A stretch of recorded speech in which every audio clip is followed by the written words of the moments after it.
Good morning. It is Saturday, October 1st, already October. And this is week 2 of the half marathon training. I have a new shirt on today. My mom got this for me for my birthday. It's this really cool fabric that makes you stay really cool. There's not much of a breeze out here, so it's nice and warm. It's a great day. So I have a bunch of notes of what I want to talk about. I donated blood this week on Wednesday, so I was a little concerned what running would be like after that. I haven't donated blood in 3 years since I started running, and what it felt like, today I ran 4 miles on Saturday after donating Wednesday, and I actually ran 4 miles in 42 minutes, which is not too bad, and it felt like when I've run at high altitude, so you get out of breath a little more easily. Everybody's different, so it may not be that way for you. But it was okay. But you have to listen to what your body's telling you, and that's what the United Blood Services kept telling me. So I worked late 2 nights this week, so my half marathon schedule got all messed up. So I don't know if you can see, I can't see anything because the sun is glaring. You know what I am gonna try turning the camera around. Can I do that? I can't see. You know what? I don't see that option, so I am not going to do that. Wait, is this it? Nope. I think that just took a picture. Anyway, so here is, if you can see that, there's a bunch of, now the wind's blowing it. I've had to change the schedule around. So I'm doing Hal Higdon's half marathon training program, novice, and I'm doing it with my friend Carrie. We're on week 2. The race that we're training for is in December. It's Santa to the Sea, and we start at the largest statue of Santa Claus in the world. It's here in Oxnard. We start there and we run all the way to the Pacific Ocean here behind me.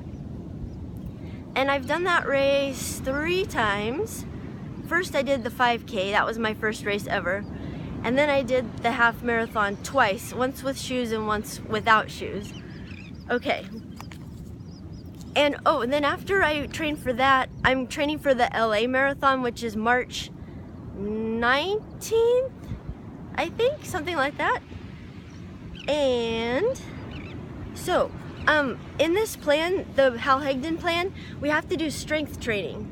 So, in Runner's World, I'm going to put the citation in the description because I am a good librarian and I like to put citations. Here is the training program for strength training.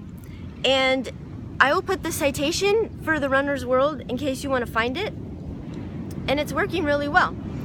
And we have to do stretching also, and I used to go to the ladies' gym Curves, and they had a really great stretching routine that works all the major muscle groups.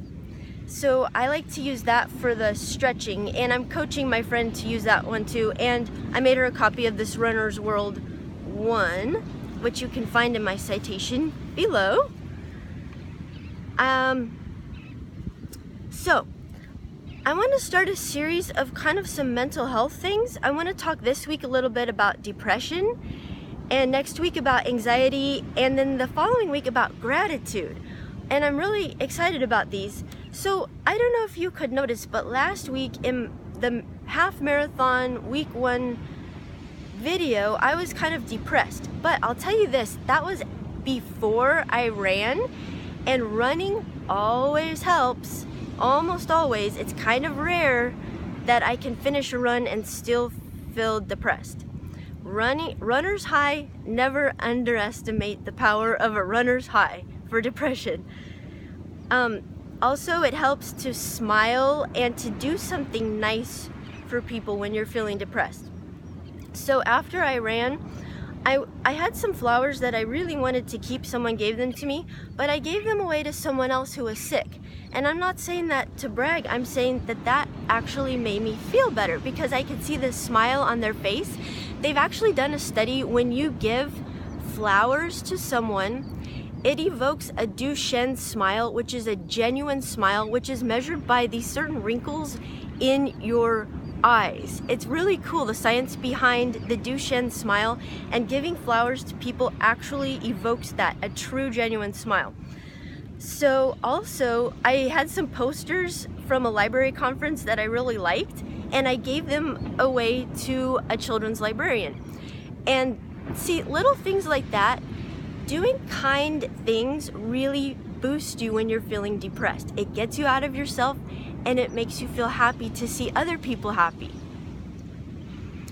Realize that depression will pass. It will not last forever. And also, it's terrible, it feels terrible at the time, but learn to embrace it and see what you can learn from it, because you can learn some powerful things when you're not feeling well. You can learn how to appreciate things, because when you're depressed, you don't want to do anything, you don't want to eat anything, but you learn the impact of kindness. When someone shows kindness to you when you're depressed, it really goes a long way. It is so powerful. So, when you feel depressed, go out for a walk or a run, and you probably will feel a lot better. So this is week 2, and I look forward to seeing you next week at week 3. Have a great day.